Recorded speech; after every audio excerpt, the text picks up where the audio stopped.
Back with Football in Focus in the Kickback Jacks on Battleground Avenue for a Thursday night, talking some high school football, maybe a little college football, NFL tonight possibly on Football in Focus. Kickback Jacks could have one of our old officials, former officials, good official, Charlie Hadley here tonight. He's one of our special. Charlie, good to see you. Glad to be here. And he did it for quite a few years on the officiating, a refereeing scene, and going back to the 1960s, early 1960s up to 2002. In fact, he's got his football with us in his last game, 2002. Charlie, again, what game was that you called there? What game you officiated there? That was a 1AA state championship game in Chapel Hill between Albemarle and Williamston. Man, that's going back a few, but 2002 to me doesn't seem like that long ago. I was around back then too, yeah. Yeah, it was, this association was so large that we couldn't work anything that we had a team playing that we worked in the regular season. So we were relegated to work probably the 1As. Fresh games, yeah. Right. Yeah. Neutral crews all the way Teams through. you hadn't seen during the year then. Correct. Yeah.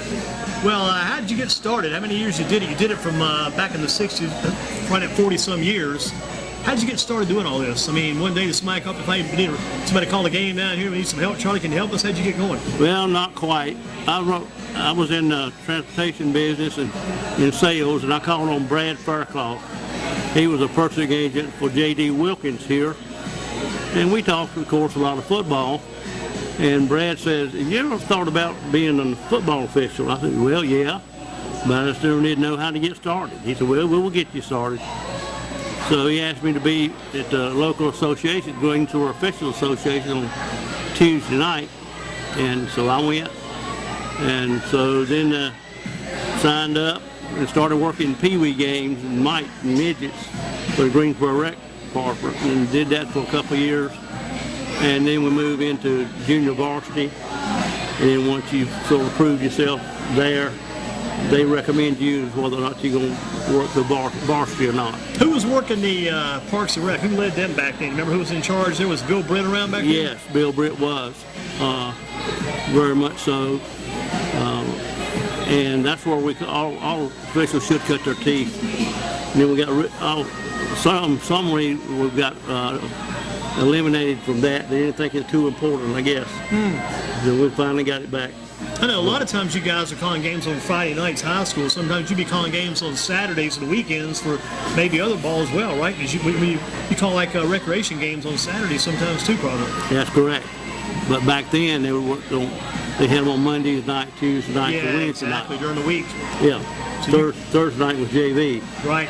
Would you call a JV game on a Thursday, maybe varsity on Friday, back-to-back nights? Oh yeah, all the time. That could be busy then. Oh yes, that was all the time. Any, this is kind of off the cuff here, but ever any injuries that slowed you down? Because you told me, as we were talking before you came on, that you said you went a long time and maybe never missed a game. That's correct. I did pull a muscle on a JV game one night. It was Halloween weekend, and I called the booking agent and told him what had happened.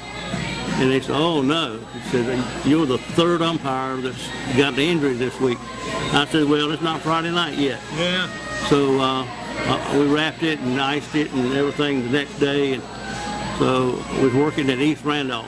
Oh boy, I bet Burton Cates probably wasn't there yet, was he? He wasn't probably there yet, or was he? In fact, Burton Cates was a coach. He was there then? Okay. Yep. And so I had the trainer down there to wrap it real tight, and I just swapped positions with the back judge. And so we'd have to run that sprint, 40-yard sprint after each touchdown.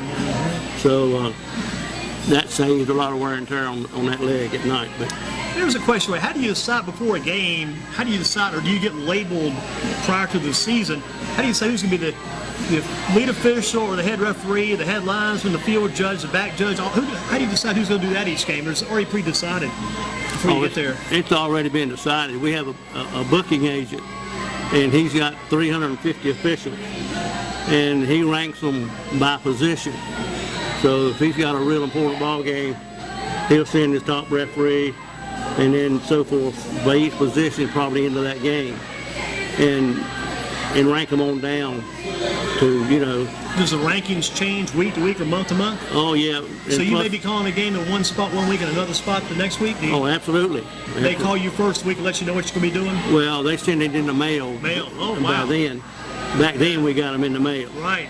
Now everything is computerized. So probably back then they probably had to mail it maybe a couple weeks in advance, so you knew your schedule in advance. Yeah, we would get 3 or 4 games at one time in one envelope. Right. For What a month. spot did you do the most? What was your most regular position, you think? Everybody starts on the wing. On the outside? Either headlinesman, and when I started, it was a 4-man crew. You got a referee, umpire, headlinesman, and the field judge. Well, then later on, we added the 5th man. So anyway, that it's already determined what you're going to work when you get there. Right. And everybody knows who your head referee is, who you're working with before you ever get there. So the whole crew is already assembled, ready to go. Right. And that's also, most of the officials' uniforms are the same, but the lead official, he's going to be wearing the white cap, is that right? Correct. Yeah, okay, he's the man in charge. Right. How about this? You look this over and you think about some games. Say a big game like tomorrow night's game. You've got Grimsley hosting East Forsyth, biggest game in town. You got Winston-Salem area, the west, East Forsyth coming in here for the west side of the Triad, the Piedmont, playing Grimsley. How would you prepare for a big game? Any difference in preparation game to game, or you prepare every game the same no matter what?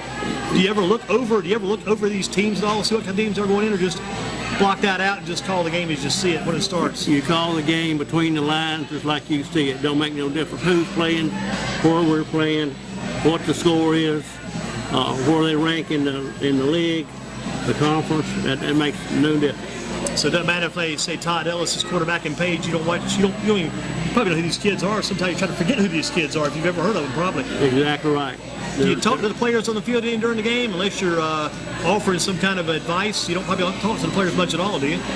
No, if we in the line of scrimmage, it gets heated in there sometimes. Right.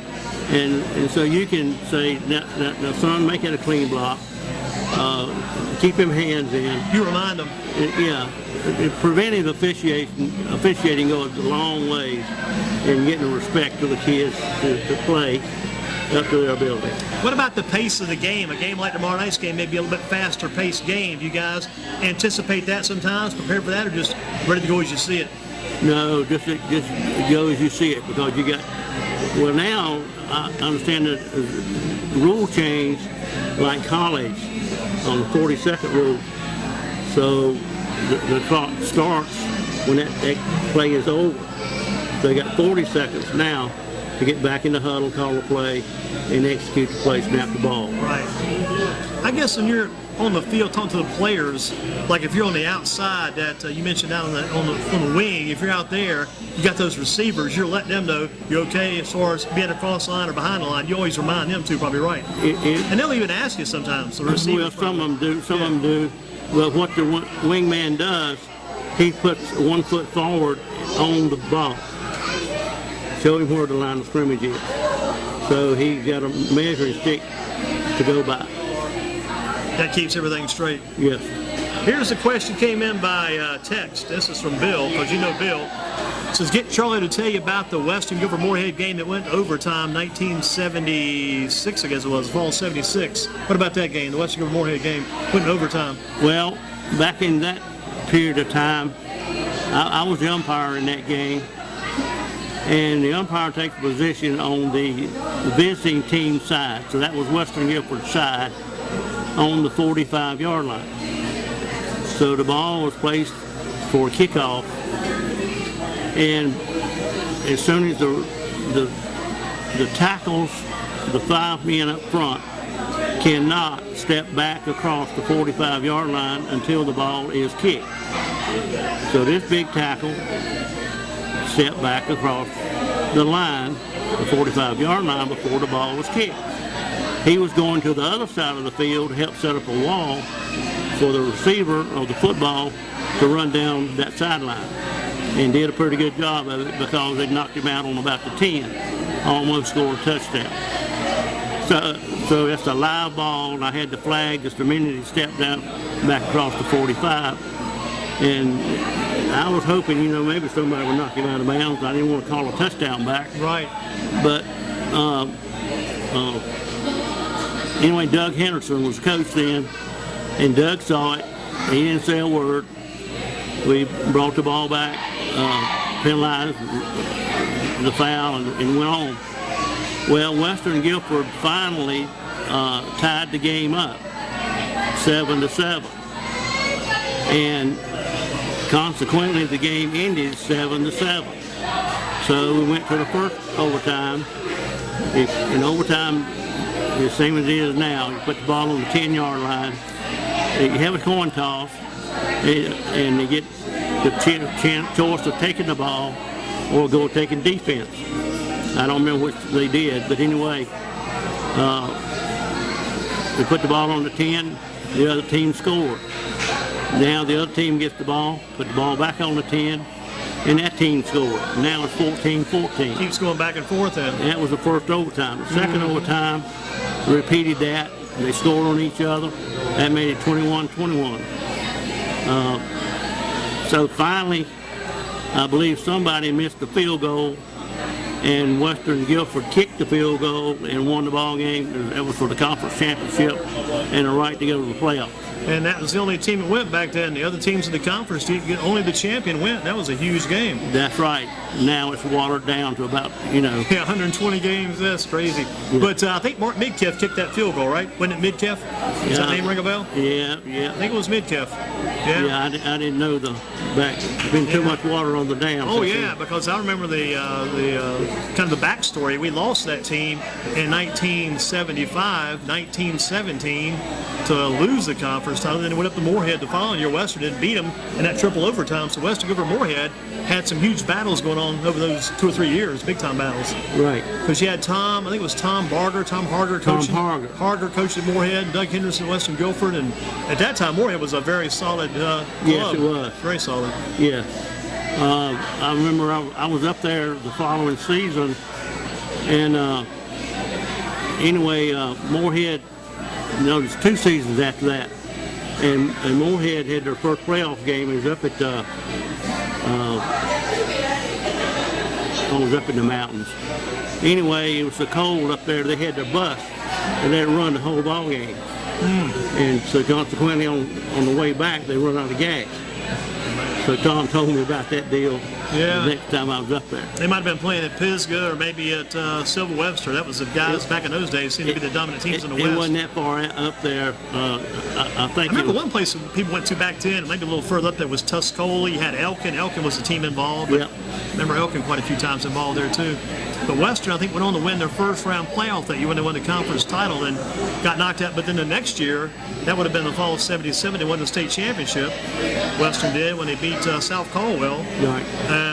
With Coach Kirkpatrick. Remember his name probably back in the day. Coach Kirkpatrick beat them at Western Guilford to the state title and had that kid Glenn Morris who was on the team who passed away this week. And I mean, there's a lot of history involved there. Oh yeah. A lot of history. And you're a part of a lot of history too. Now, did you live in the Western Guilford community back then? No, I lived in the southeast community. You were down with the Falcon, down at Coach Bill Slayton territory then. Yeah, Bill Slayton we took a lot of. He would always tell us before the ball game, he says, if you have any trouble with my kids, send a number to the sideline. And they're coming out of the ball game. Huh. He was for the rules and restricted by the rules. All about decorum. Yes, he was. Did he have any snacks or food for you guys? Did he have did you guys get any drinks or snacks or food? Oh yeah, they give us. I don't remember. Different schools did different things. That's what I heard he used to talk about, doing some stuff like that. I thought that was interesting. They would go out of the way to make it better for the officials, which is a good idea. Right, especially in this heat. Oh yeah. I was at a game yesterday, middle school game yesterday. They probably took about maybe 10 extra water breaks. Yeah. They had to, just to be safe. Right. Better to err on the side of safety in this hot weather. All the fluids. time. What about, you live in the southeast community, was there any restrictions on calling games in your neighborhood area? Did they restrict it, or did it matter where you called in your Well, we always took the attitude that we could work any game, anywhere. I don't care if it was next door. Yeah. But it was a long time before they even let us work a city game, like a Page game or a Grimsley game or a Dudley game or Smith. Because you guys are kind of like calling in the county, basically? Yeah, right. Yeah. That was the old The old school Guilford of County thought. school Yeah. system and the old city school system, and the Yeah. High Point system, all That's three right. separate systems back in the day. Yeah, That's yeah. right. Yeah, So, but one year, my youngest daughter was in the homecoming court. She was in the homecoming court every year from the freshman year to the senior year, Southeast. the Southeast. right. And I said, we're supposed to, if we're going to mark off, we're supposed to give them 2 weeks' notice. So here it was Saturday morning, and the following week was the homecoming. Well, I was booked in East Forsyth, and it so happened that the Winston-Salem crew was working the Southeast game, and the umpire was from Turnersville. Well, I called the booking agent, and I said, look, told him the situation. I said, and he was a new booking agent, and so he didn't know everybody, where they were and everything. So I said, look, I've never marked off in my life, but I'd like to work that ball game. He said, okay, so you going. He said, let me work something out. Just switched it around. Yeah, well, as of Friday morning, Thursday night, he hadn't done anything. He hadn't got it approved. So anyway, he called me and said, yep. Said, you take your bag and you go. Well, I met my daughter coming out the door. I said, she said, where are you going tonight? I said, the same place last night, Somersville. And I could see her chin just dropped to her shoes. So anyway, we went on. I told the crew, they said, wrestling, why are you here? So I told them the story. Anyway, it was, she was named Homecoming Queen. So I said, Your daughter won the homecoming? Yes, she won Homecoming Queen. That's great. And I said, that's never, ever happened in the state of North Carolina that I know of. Wow. You called the game. I called the game. And your daughter won the homecoming award. Right. Wow, she was the queen. Now, of all these penalties, what's the most common? I know you got the false start, offsides, encroachment. What's the most common you usually probably run into? I mean, there's so many false starts in the game.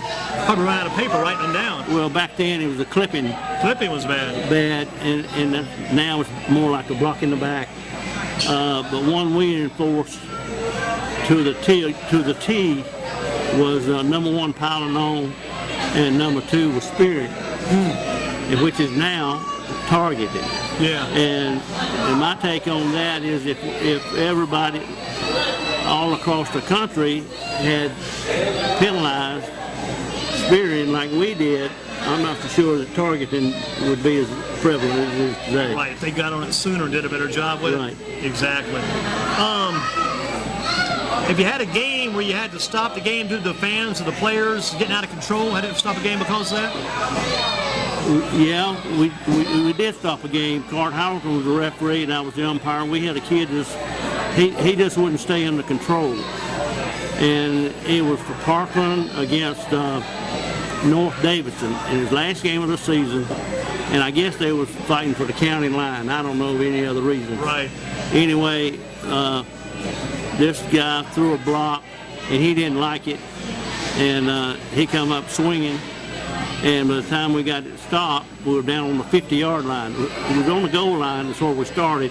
We wound up on the 50. So we just took numbers, and that was in the second quarter. So anyway, we got the teams together and said, look, if you want to finish this football game, this is the way we're going to be.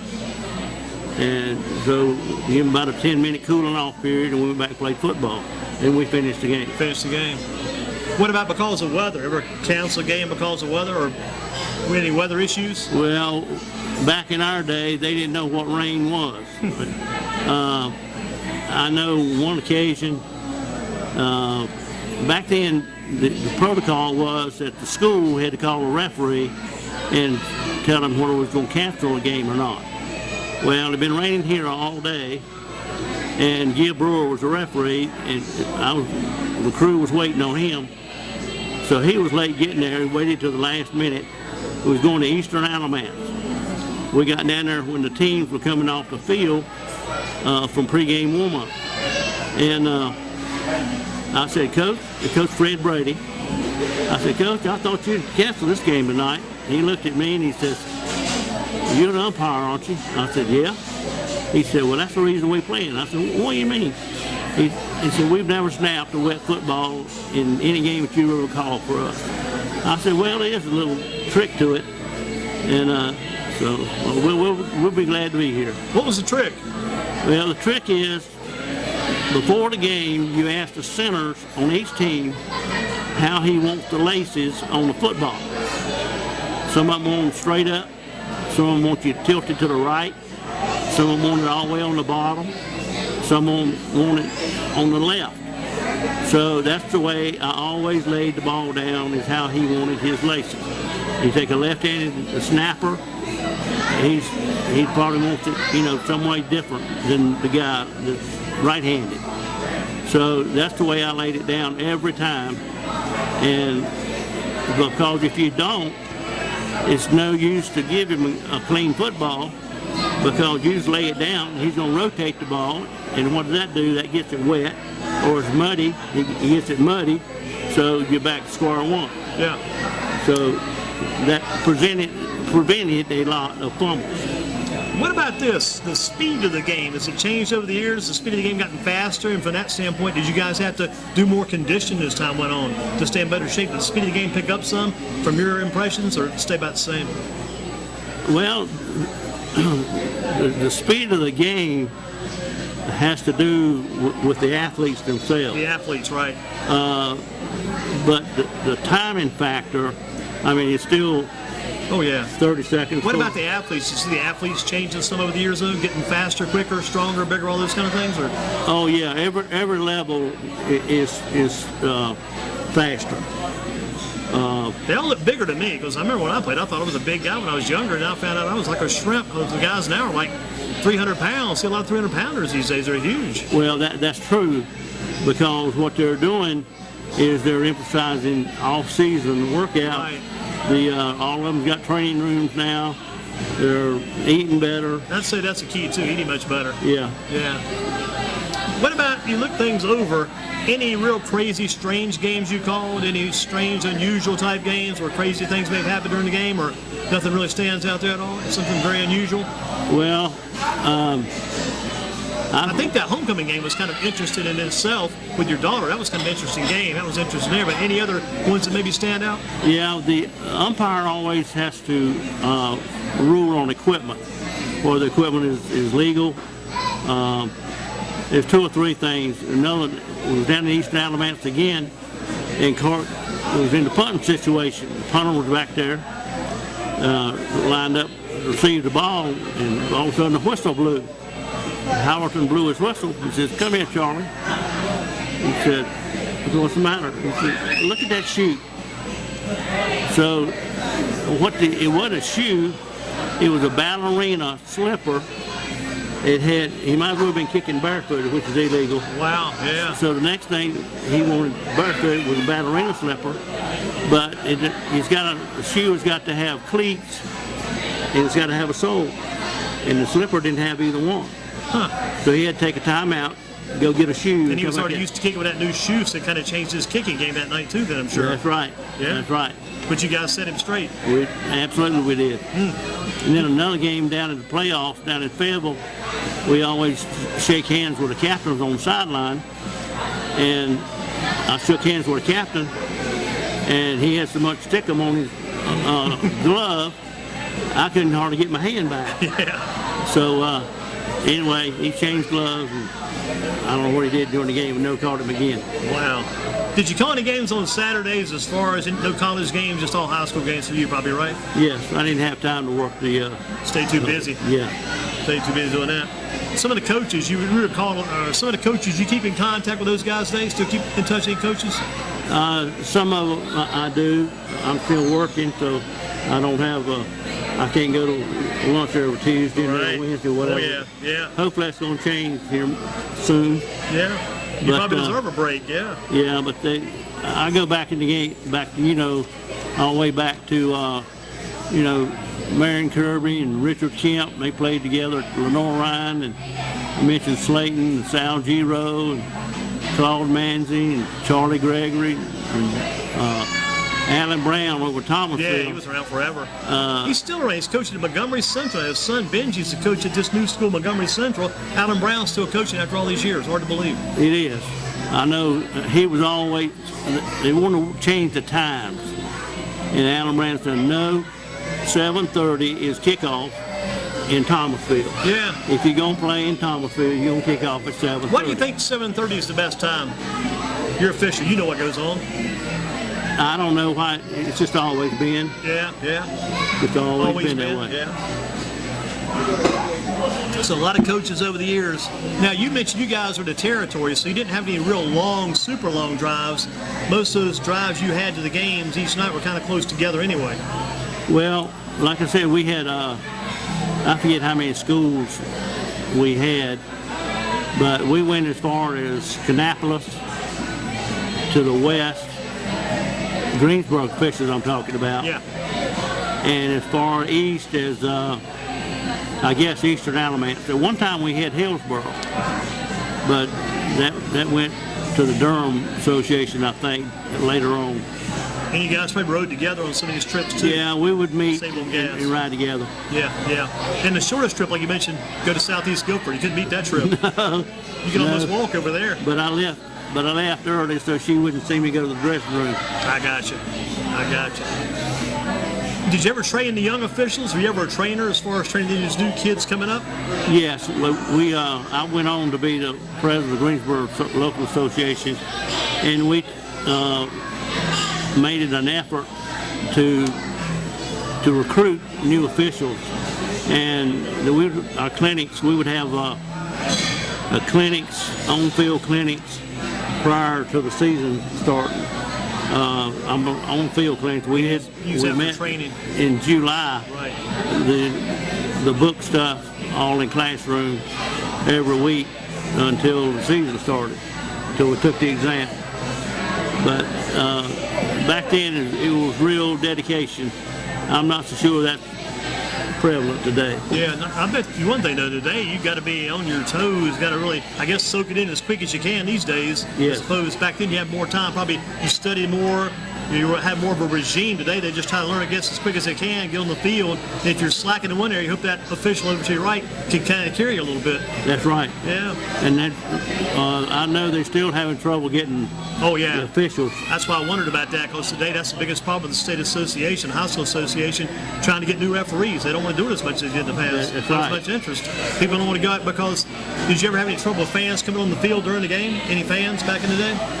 We had a couple instances, but they were well taken care of. It was up at Forbush. It was one, and one happened over in High Point, I think. And they were isolated. I think in Dudley's situation, one time years ago, they had a gunshot.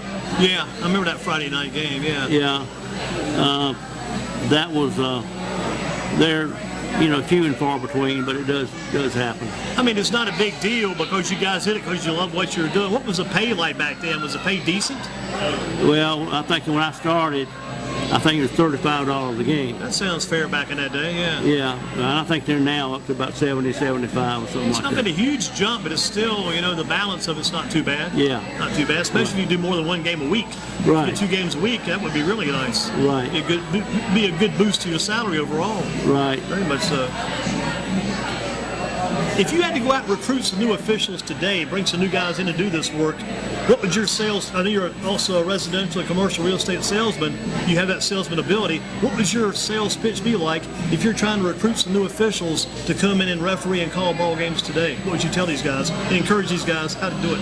Well, first thing I'd tell them, if they were in it for the money, they don't need to be here. Forget it, yeah.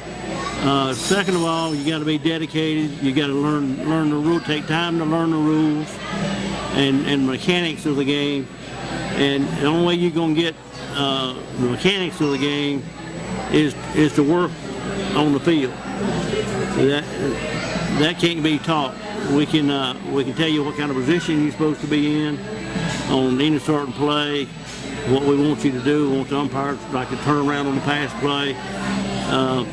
Things of that nature, but all of that, you got to have a feel for the game. Yeah, because Antonio Kirkpatrick used to be the quarterback at Page. If you remember him or not, he quarterbacked probably when Kirby was still there. But Antonio now, he was assistant coach at Dudley in football. Then he was the head coach at Smith.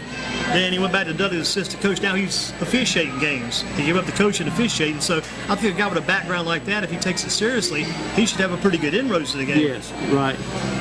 Former coaches make good officials. But all of them don't. Right.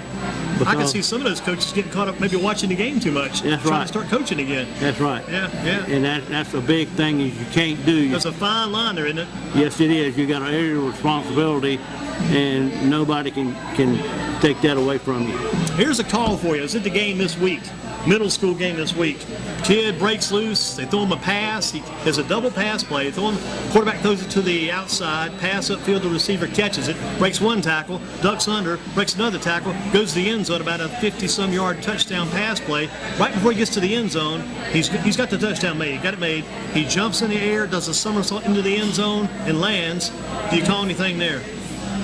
I think there is a rule. It's not taunting. It's excessive celebration or something. So do you go after that on the middle school level and enforce that, or? Yeah, if you don't enforce it there, what are they going to do when they get to high school? Yeah, maybe doing backflips.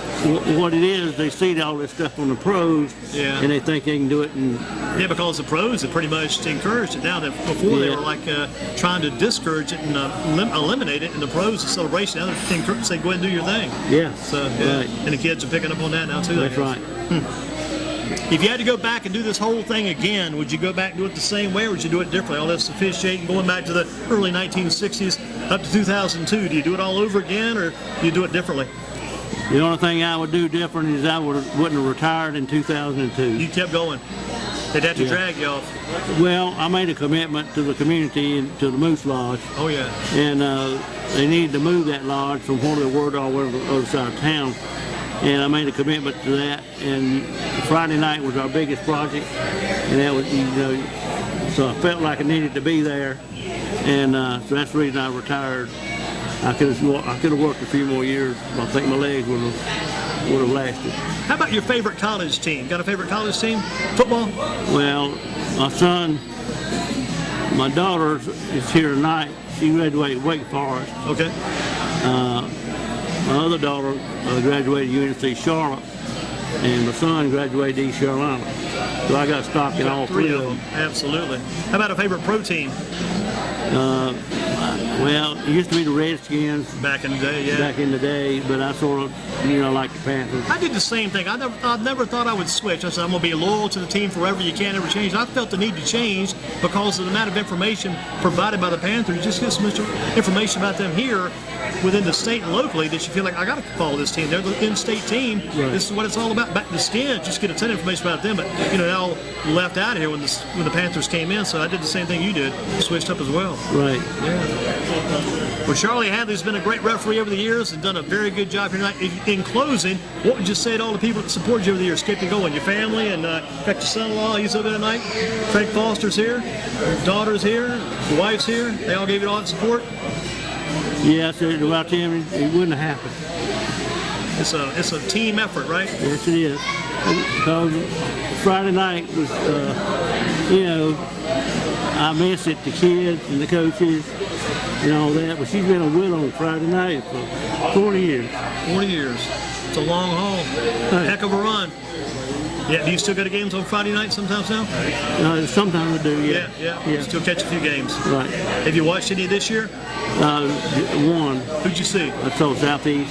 Southeast. Yeah. Who were they playing, you remember? That was down in Southeast? Yeah, down Southeast. Yeah, I was there for one game. I was down that way when they played Dudley. I was at the Dudley game. Yeah, Dudley game. Yeah, it was a 23-0 game, but Southeast, if they could have got the offense, when they could have got on the board, would have been a different game maybe. Right. But last year, Ryan Douglas at Southeast. Yeah. Heck of a team last year. Wow. It was. Charlie, thank you for your time. Thank you. Great effort. Again, hold that football up for just a second, if you will. Just hold that in there for us there so the camera can catch it one more time. State championship game, 2002, 1AA, Williamston versus, again, who did they play again? Williamston versus? Williamston and Albemarle. Albemarle. Championship game, championship referee. Here's what I like to do to the guys. Champion right here, man. Got that on the camera? That's the champion. Charlie Hadley. Thank you, Charlie. Thank you. Yes, sir.